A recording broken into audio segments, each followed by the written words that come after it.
하나님이 함께 계시면 점점 강성해진다라고 하는 제아에서 오늘 말씀을 우리 함께 나누도록 하겠습니다.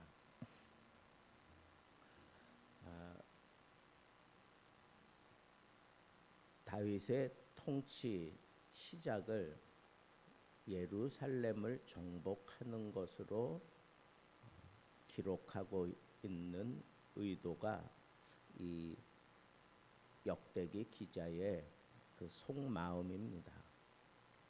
그래서 이 다윗이 예루살렘 성을 차지하게 된 것, 이것을 아주 중요하게 다루고 있구나라고 하는 사실을 알 수가 있습니다. 그래서 그 예루살렘 성을 차지하게 되기까지 그 당시에 전쟁의 시대고 정복의 시대니까 다윗이 하나님의 뜻을 펼쳐가는 그런 신정 국가로서의 기틀을 마련하는 데 있어서 아주 중요한 역할을 했던 것이 바로 이 다윗 성입니다. 예루살렘 성을 정복하고 나니까, 그리고 다윗이 거기에 살게 되니까 사람들은 그 성을 예루살렘 성이라고 그렇게 부르기도 하지만 다윗 성이라 그렇게 표현을 합니다. 다윗 성이라고 그렇게 표현할 정도로 다윗이 이 예루살렘에 얼마나 신경을 썼는가 하는 것을 알 수가 있습니다. 그리고 온 이스라엘의 중앙 정치가 거기서 펼쳐지게 됩니다. 그리고 정치뿐 아니라 거기서 아주 가까운 곳에 기혼 샘물이 있기 때문에 식수 공급원이 되는 아주 중요한 요소이기도 합니다.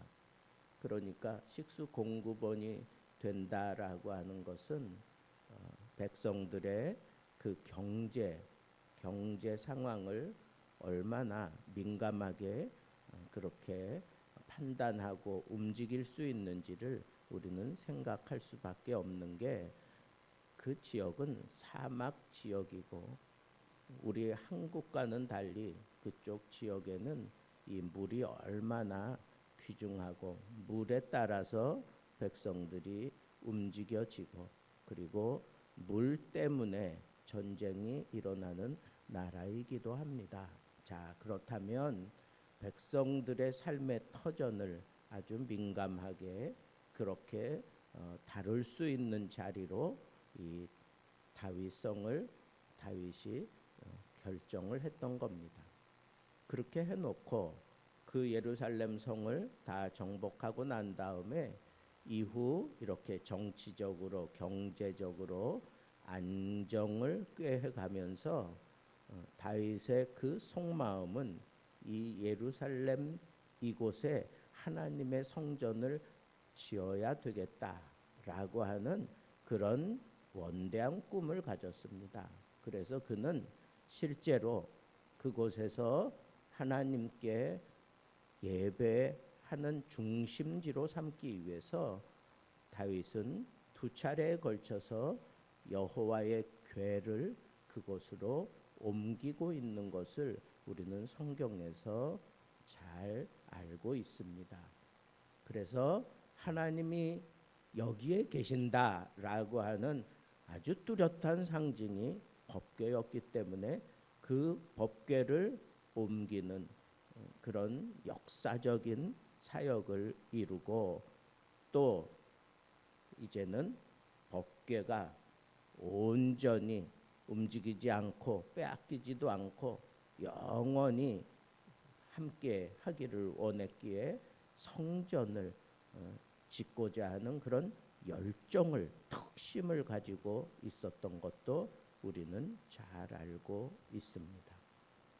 그래서 모든 백성들의 마음을 이 예루살렘 중심으로, 엄밀히 얘기하면 백성들도 다윗의 마음을 충분히 헤아리고 있었기 때문에 그 예루살렘 성의 법궤 그리고 성전을 그렇게 꿈꾸면서 백성들이 성전 중심의 그런 생활을 할 수 있도록 그렇게 정치를 펼쳐갔던 것이 바로 다윗의 정치였고, 그와 같은 다윗의 그 소중한 그 마음을 이 역대기 기자는 분명하게 부각시키고 싶었던 것입니다.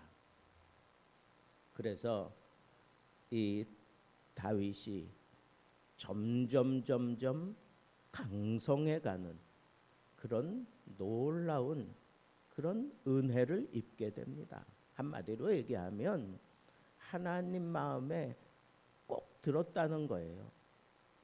신정국가, 하나님이 다스리는 그런 국가를 만드는데 다윗이 하나님 마음에 꼭 드는 그런 행보를 지금 하고 있다고 하는 사실을 우리가 주목해 보면서, 우리도 이런 믿음 생활을 하면 하나님 마음에 꼭 들어서 하나님이 다윗에게 점점 강성해지는 복을 주셨던 것처럼 그 당시에 다윗의 정치의 그 모든 총알은 정복 사역이었어요.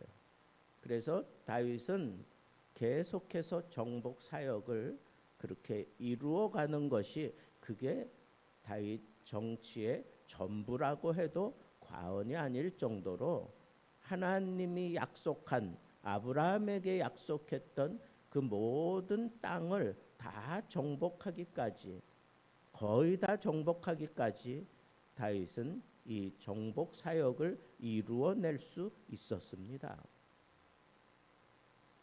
어떻게 그렇게 이루어낼 수 있었을까? 그게 오늘 그에 대한 해답입니다. 점점 강성해진 거예요. 적군이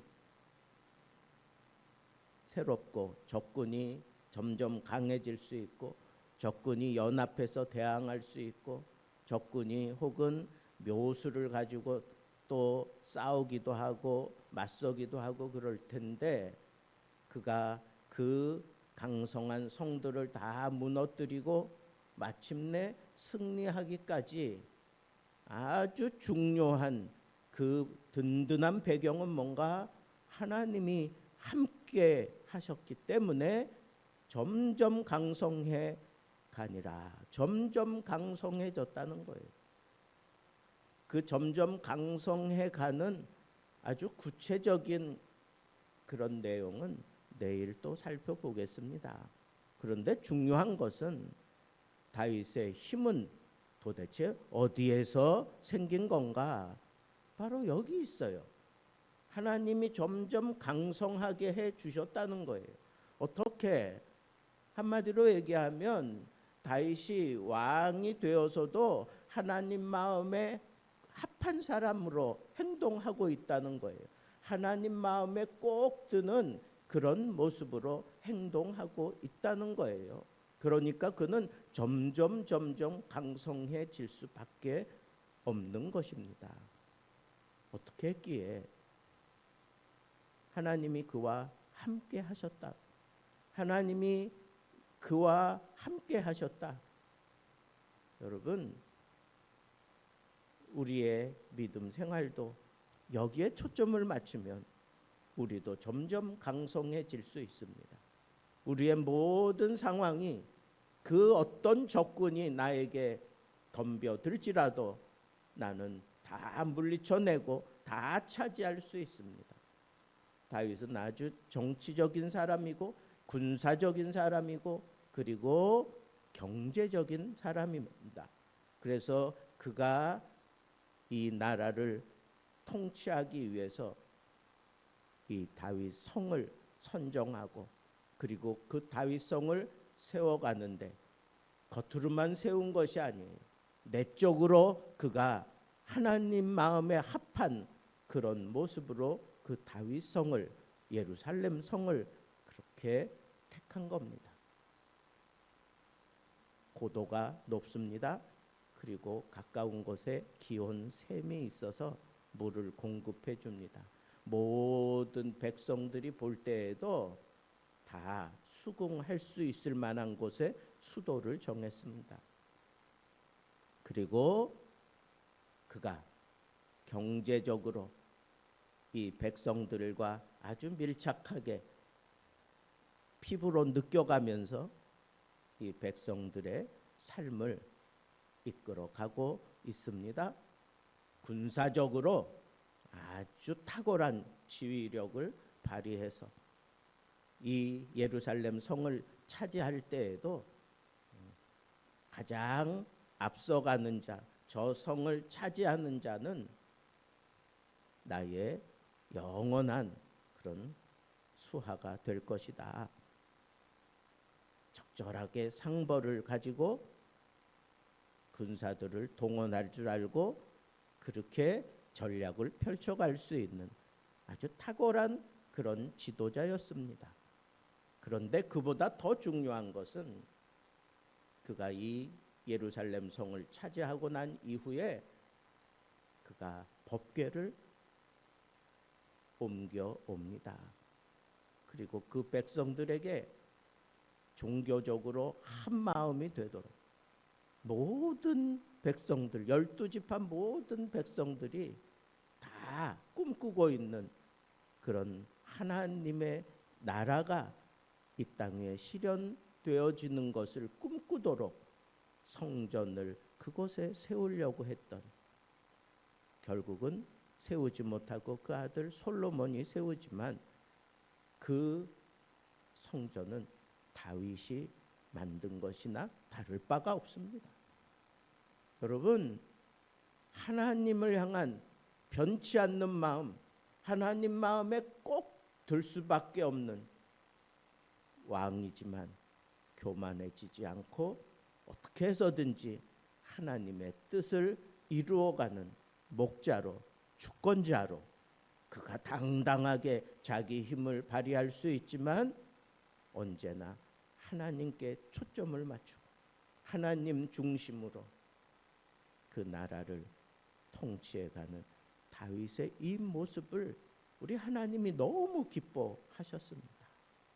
우리도 다윗과 같이 성전 중심의 생활을 하고 하나님이 함께 하시기를 간절히 기대하면서 하나님 원하시는 대로 하나님이 이 백성들을 향하여 비전을 가질 수 있도록 그렇게 정치하고 그리고 통치하고 그리고 하나님을 바라보는 그런 모습으로 살아간다면 우리도 이 시대에 다윗이 되어서 하나님 마음에 꼭 드는 사람으로 하나님께 복을 받아 점점 강성해져서 우리의 삶이 달라지고 우리의 생활이 달라지고 우리의 모습이 달라지는 그런 놀라운 은혜를 동일하게 경험할 수 있다고 하는 이 말씀을 여러분 마음에 새기면서 하나님이 함께 계시면 나는 점점 강성해진다.